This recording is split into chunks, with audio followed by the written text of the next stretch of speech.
Hello, noble ones. Welcome back to my channel. This is the Metatron speaking. And the other day, we had actually a really good time reviewing some myths. Like it was an article debunking some history myths that you still believe. And I found another one, and I haven't checked it because I enjoy to do this reaction directly with you, so that if it's complete nonsense, it makes for great content. But if it's like good, then it's a good way to to debunk and maybe add some interesting information. So without further ado, let's see what we've got today. Okay, slideshow. Wait. So let me see. So this is what it's called. 15 is famous historical myths that people still believe today. People. What are people doing? And then we got a ninja here. I don't know, whatever. So, and an ad, starting strong with the ad. So some widely accepted historical facts turn out to be myths. Yeah, tell me about it. Yet many still believe them. Okay, history is full of myths that sound true but are completely wrong. Some spread because they make great stories, while others stick around because no one questions them or does freaking research ever. These myths have lasted for years, but it is time to set the record straight. Boom. Let's see what they chose. What did you choose? Boom. Number one. Let's go. The Titanic sank due to an iceberg alone. Huh. The Titanic's collision with an iceberg was a major factor in its sinking, but it was not the only cause. Weak rivets, poor quality steel, and design flaws also contributed to the disaster. If the ship had been built with better materials, it might have stayed afloat longer. You know, I don't know. This is a little bit outside of my area of expertise, so it's not like I have any idea really, so but I'm just gonna say, still, if the iceberg wasn't there, though, you know what I mean? It's still there. You didn't hit the freaking iceberg, the size of a freaking whatever the size was. So I would say it is yeah, whatever. I'm not gonna be too pedantic. It's just number one. Fine. Okay, they should have used better nails, but maybe whatever. I appreciate the pedantry. The moon landing was faked. Oh yeah, no, I know people believe this. I don't. I think I know. Let me phrase it right. I do believe that we did indeed land on the moon. I understand that there are people that don't believe it. I think it's a big conspiracy. You're free to believe whatever you want. In fact, let me know in the comments. No, I'm not gonna do anything. I'm just gonna say why, and also why would everyone, like, with the amount of people that hate America, okay? Why the heck would China and Russia and the Soviet Union say, get along with it? Like, if this was faked, wouldn't they use it immediately to damage America's reputation? Why is everyone playing along? Is what I say. To me, that already makes me feel like, nah, I think it did happen. Absolutely. Anyways, some still believe the 1969 moon landing was staged, but overwhelming evidence proves otherwise. Moon rocks, independent tracking, and modern high-resolution images confirm it happened. Yeah. The hoax theory ignores the sheer number of people involved who would have had to keep involved. Yeah, to keep it... Oh, goodness gracious, it's a lot of keep. Even my dogs got annoyed by that. Keep it a secret for decades. Yeah, I mean, I agree. That's the thing. So, like, I haven't been there. I cannot confirm physically, but I just don't see it. I just don't see. Plus, I mean, in 1969, it's we would have debunked it by now with the tech we have. And again, it's not the America. Even if it's like, well, but the American government doesn't want you to know. Okay, what about the freaking Chinese? Do you think they wouldn't say it? They would say it. Julius Caesar was born by C-section. I never heard that one before.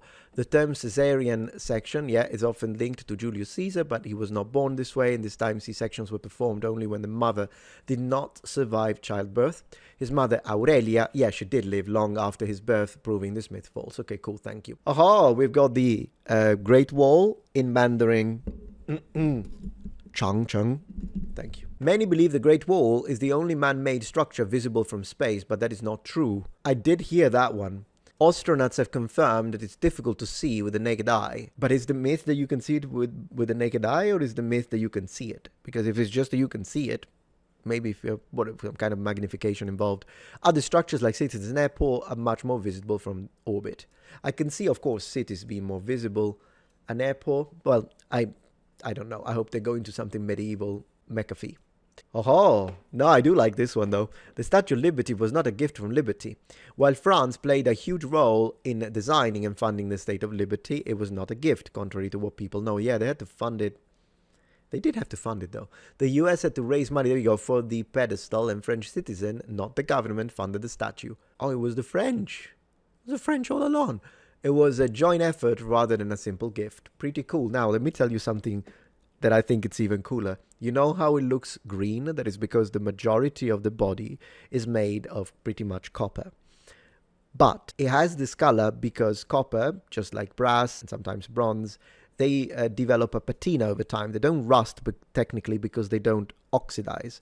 But they do tarnish a little bit, particularly brass. But when it comes to pure copper, it will turn green, depending on what type of copper it is, and develop this patina, which then protects it from further degradation. And that's why it's green now, because it rained on it for years. But if you look at original pictures of the Statue of Liberty, it was the original color that is more like let me show you, reddish. It's more reddish. I'm going to show you. Check this out. Man, my videos are so fun. Please click like. Please click like. Boom. So, which one do you prefer? The original, and it would have been glittering. Don't imagine it like a woodenish color. Imagine a metal. So it would have been glittery. Like, look at this. Exactly like this. This is the original, man. It looks so old school. But this is the original color of the Statue of Liberty when it was put on the pedestal. I still prefer green because I love green. It's a color that I really, really like. I don't know why this one is pink. But I have to say that this is gorgeous. And sometimes you see it in paintings from the period and, of course, photography and whatnot. Look, 1886. And then today, I don't know, the resolution is horrible. But yeah. That's what I wanted to share. Pyramids. The pyramids were built by slaves. Uh-oh. You know that I say, uh-oh, there is a reason. I'm using my glottal stop.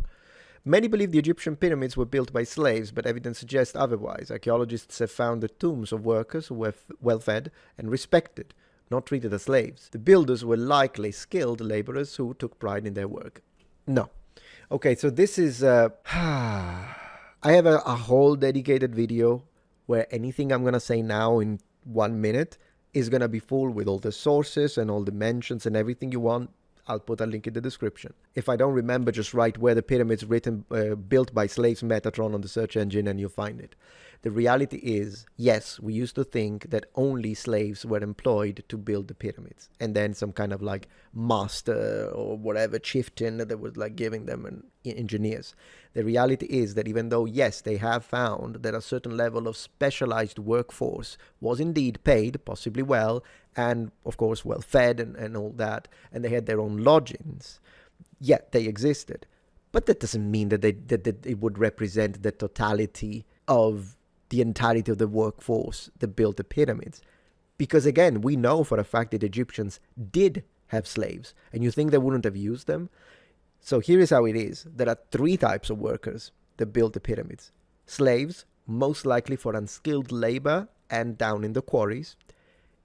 Indentured servants, or people that mostly, they were citizens, they were free, but they had to do it as a form of required work for a certain set period of time. So they would come to your house, be like, where is Tom? And they're like, here's Tom. And well, Tom needs to work for a year in the pyramid. So he would do that and then he would be free. If he didn't do that, there are specific regulations that tell you, if you don't do this and we catch you, then we turn you into a slave and you'll be forced to do this anyways. So yeah. And then you had the specialized force, so people that were doing labor that required a certain skill. Those, of course, were not forced. They were paid well, and all the rest. That's how it is. So people that, it's true they weren't all slaves, but people don't actually read. They hear this, they don't look at the sources, and then they turn it into another myth.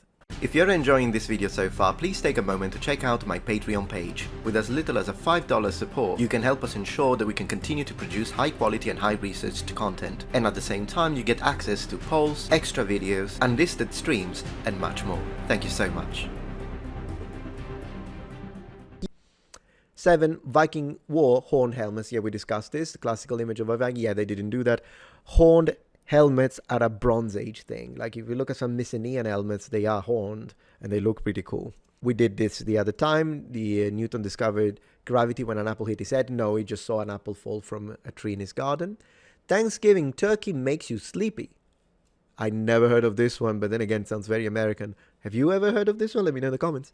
Turkey contains tryptophan, but not enough to make you instantly sleepy. Overeating and drinking at Thanksgiving are more likely to make people tired. I can see how that could become a myth, yeah. Blaming the turkey is just an easy excuse for a post-meal nap. I 100% agree. Thank you. Maybe it's the wine as well. You're drinking a lot, huh? Then, Mount Everest is the tallest mountain in the world. Mount Everest has the highest peak above the sea level, but it is not the tallest mountain overall. Mauna Kea in Hawaii is taller when measured from its base underwater. Oh, I see. Everest gets all the attention but does not hold the record in every way. Yeah, I mean, cool. I appreciate that. I did not know that, so thank you for teaching me that. Pretty good, pretty good. People only use 10% of their brains. Oh yeah, this is nonsense. The idea that humans only use 10% of their brains is a complete myth. Brain scans show that most of the brain is active, even when doing simple tasks. The brain is always working, not just a tiny portion of it. Yeah, I think it's the way they measured it that created the myth, and it's kind of funny because several movies and entire TV series was built on this. Which then again, I mean, it's fine. You can use it as a form of, I don't know, they inspired their fantasy, their imagination, and that's okay. But yeah, this idea that, oh my gosh, we only use 10% of our brains. I think they calculated that you use 10% at a given time. So like depending on what tasks you're doing, there will be parts of the brains that are not activated in that specific moment. I think that's how I read it. But the reality is the way they made it sound, particularly the myth, is that 90% is inactive. But if you activate it, you become a freaking flying god. And no, sorry, that's not how it works. Columbus proved the earth is round. No, people already knew that. People already knew the earth was round long before Columbus set sail. Absolutely. Ancient Greece, at least. Ancient Greeks had figured it out using simple observations. I wouldn't say simple, though, because what they managed to figure out with the level of precision, almost correct. It messed up a little bit. Almost correct. It's impressive how they did it. The myth that people thought the earth was flat comes from later storytellers, not history. Yeah, it's a very recent thing. The flat earth thing is very modern. Tomatoes were once thought to be poisonous. Some Europeans hesitated to eat tomatoes, but not because they thought they were poisonous. The real issue was that acidic tomatoes reacted with pewter-plates, making people sick. The fruit itself was never the problem. Right, but it is true that there are some mentions whereby some Europeans were a little iffy in the Middle Ages as these are brought back, also because they didn't look like this at first. They were smaller. Bit like dates, some were yellow. Anyways, they were a little hesitant. That is true. That is mentioned in the sources. I mean, you will be hesitant about anything that is brought from another new area of the world, distant land. I think it's normal to think that. Wolves howl at the moon. Oh, they don't? Wolves howl for communication, not because of the moon. Their owls help them find pack. But well, yeah, of course, when you look at it that way. Pack members warn rivals and coordinate hunts. The idea that they howl at the moon is just a dramatic addition to the story. It is a cool one, though. I'll give him that. It's epic. 15. Cavemen lived in caves full-time. I don't think cavemen lived in caves. And that's what people normally believe, which is fine. I don't think people would actually add full-time. Oh, I'm actually covering it. I realize now. Apologies for that. Early humans did not spend all their time in caves. They built shelters and moved around based on the seasons. Caves were more like temporary homes, not permanent residences, I guess. Although it depends on the period, but yeah. Next. Oh, that's it. It's a completely different one about animals. Okay, cool. Yeah, no, I appreciated it. There were a couple that pissed me off, but in general, this was kind of cool. Thank you for watching. I hope you had a good time. And if you have anything to add or I said something incorrect, please correct me in the comments. Bye.